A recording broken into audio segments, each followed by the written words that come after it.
Je ne viens pas pour moi, je viens surtout pour vous parce que j'ai été à votre place, il faut pas l'oublier. Quand j'étais à votre place, on m'avait dit il se passera tout ça dans votre vie.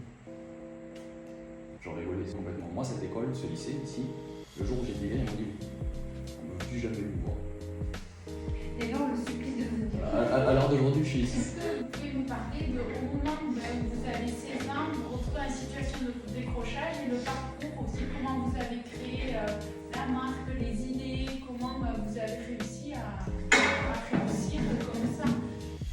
Il y a plein de choses qui sont passées. Moi, j'ai été ici, j'ai atterri ici, j'avais pas envie, sincèrement. J'avais vraiment pas envie d'être là. Je me suis dit, bon, moi, je préfère aller au skatepark en face, aller m'amuser avec les copains. Mais j'atterris ici et ce que m'a proposé ce cursus, c'est des stages. C'est surtout ça en fait, moi, qui m'intéressait, à aller bosser, avoir de l'expérience professionnelle. J'ai fait un premier stage en informatique où c'était des militaires qui tenaient un cybercafé, donc c'était très carré. Et en fait, ce qu'il me fallait, moi, c'était un cadre. Il fallait que les choses se passent comme ça, et qu'il ne fallait pas sortir des clous, et si on sortait des clous, ça allait vraiment pas. Moi, il me fallait ça m'a permis de voir le monde professionnel comme il fallait, comme je l'aimais. Et après le cybercafé, j'ai enchaîné sur le cinéma électronique, je crois, j'ai vendu ça. Après, tous les petits trucs à droite à gauche, je les ai oubliés, mais dès que j'ai eu 18 ans, en fait, j'ai commencé à travailler directement. J'ai livré du pizza, j'ai vendu à l'Intermarché, j'ai mis en rayon à Leclerc, j'ai vendu des téléphones, à droite à gauche, j'ai vendu des voitures, etc. Et jusqu'à arriver au premier confinement où tout le monde s'en emmerde un peu. Et je me suis dit, bon, écoutez, on va faire quelque chose de bien. Et je voyais toutes les pubs Instagram, je ne sais pas si vous tombez dessus, ces pubs de dropshipping là, qui vous proposent des vêtements super stylés, mais vous attendez 3 semaines avant de les avoir. Je me suis dit, bon, on va faire la même chose. Moi, je voyais ça avec tout ce qui était japonais, etc. Je me suis dit, on va faire la même chose, mais quelque chose de produit en France, quelque chose de qualité, parce que ce qu'on reçoit souvent, c'est pas. Niveau qualité, c'est pas génial, niveau taille, c'est pas génial non plus.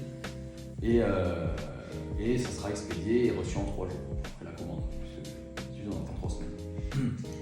Et donc je me suis mis à chercher tout ça, à essayer de trouver des fournisseurs français, à essayer de trouver des ateliers français qui pouvaient me peindre sur les vêtements, broder, etc. J'en ai trouvé un, on a eu une première collaboration avec eux.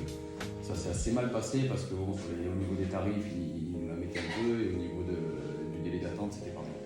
Donc on a changé d'atelier, donc c'est l'atelier avec lequel on travaille toujours à l'heure d'aujourd'hui, donc c'est un atelier qui anime, donc un atelier français, qui nous crée des choses de qualité, qui nous propose des textiles en coton bio, qui nous propose des textiles très qualitatifs, très épais pour tout ce qui est sweat bomber, etc. C'est quelque chose de volatile l'argent. Donc si vous en voulez plus, vous trouvez une idée, vous la commercialisez, et puis derrière vous encaissez le chèque. Après, il y a de la créativité quand même, je vois, il y a du talent, quoi. Vous voyez ce que je veux dire, que derrière ce qui semble facile, il y a quand même tout ce que vous avez su imaginer, bien vous entourer, et tout. Il y a quand même des compétences. La créativité, c'est l'étape la plus simple. Ouais. C'est avoir une idée, tout le monde peut avoir une idée, on a tous un cerveau ici, on peut tous avoir une idée de génie, et puis, mais le plus compliqué, c'est la concrétiser. Concrétiser cette marque, ça a été énormément de nuits blanches. Pendant plusieurs mois, je dormais que 2 heures par nuit. J'enchaînais les rendez-vous pour trouver des partenaires, pour trouver des gens qui voulaient les suivre, etc. Donc voilà, comme je vous ai dit, si on a un rêve ou si on a un but dans la vie, il faut juste s'y accrocher. Il ne faut pas compter ses heures, il ne faut pas compter ses nuits. Il faut rester focus là-dessus, il ne faut pas prendre la vie d'un tel ou d'un tel. Les choses, c'est que voilà, vous avez une idée, vous faites ce qu'il faut pour, comme je vous ai dit, des nuits blanches, se casser le cerveau, etc. Et derrière, ça arrivera comme nous c'est arrivé. C'est pas parce que nous on y réussi voilà, c'est pour prouver que ça va porter tout le monde. Votre meilleure arme, ça va être votre détermination. Moi j'ai une autre question par rapport à ce que vous avez dit, c'est qu'avoir une idée c'est très facile, sauf que moi ce que j'ai repéré quand même chez beaucoup de ces jeunes, c'est pas si facile que ça. D'avoir une idée? Ouais. Mais même une idée dans tout, enfin on a une idée d'un métier, une idée d'un. Je leur propose très souvent. Mais je sais, toi. Non mais voilà, sans généraliser, c'est quand même à cet âge-là, c'est compliqué en fait d'avoir même la notion de qu'est-ce que c'est qu'une idée, comment ça arrive, voilà, c'est compliqué. Alors, je vais vous dire oui et non, parce que déjà l'idée de métier c'est normal. Moi à l'heure d'aujourd'hui, je perds ma société, je sais pas ce que je vais faire. J'ai 24 ans. Donc l'idée d'un métier c'est pas très grave en soi, moi je trouve sincèrement de ne pas avoir l'idée, parce que moi quand j'étais ici, j'ai fait de la vente, j'ai fait du machin, j'ai fait du bio, je savais à peine ce que je voulais faire. Après je suis parti en CAP service en restauration, donc complètement à l'inverse de la vente.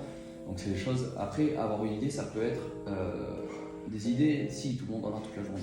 Une idée de comment s'habiller, une idée de comment venir ici, voilà. Le cerveau marche toujours. Après le fait est qu'il faut mettre le point sur une réelle idée, ce qui permet de... Nous on a, voilà, l'idée ça a été de faire des vêtements, etc. Mais si je m'étais dit bon, c'est une idée comme ça, c'est cool, ce serait bien que quelqu'un le fasse à ma place, je ne serais pas là en face de vous aujourd'hui. Donc c'est des choses où il faut, comme je l'ai dit, certains ont des idées, mais le problème c'est qu'elles sont tuées dans l'œuf par des personnes extérieures.